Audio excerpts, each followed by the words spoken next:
All right, welcome back. So we have one more basic recursion example here, and it's probably the most classic example of the most classic intro to recursion function that's used, which is factorial.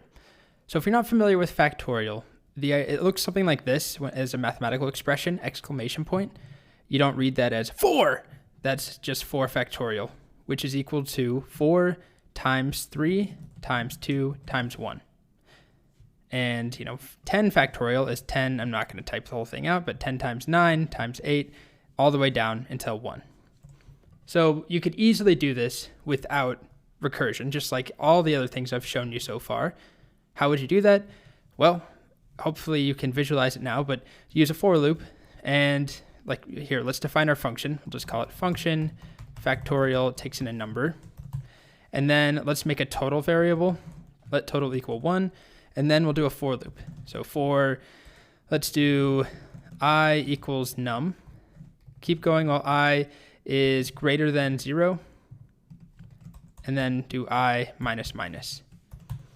And then we'll just multiply total. So total times equals I. And then at the end, return total. Should work.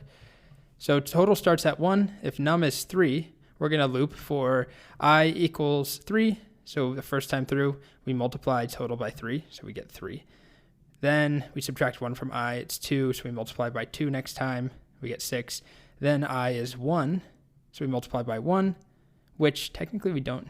Well, let's just make sure it works. I'm going to run this. So let's just do factorial of 3.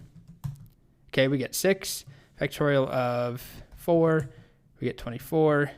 Okay, so it's working. There's one small change we can make just to eliminate some redundancy. If total is already 1, there's no reason to multiply by 1 at the end because we're multiplying by 3 times 2 times 1. So we can just do this.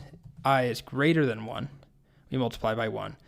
And it still works. Okay, so that's the non-recursive solution, the iterative solution. Next, let's do the same thing, but recursively.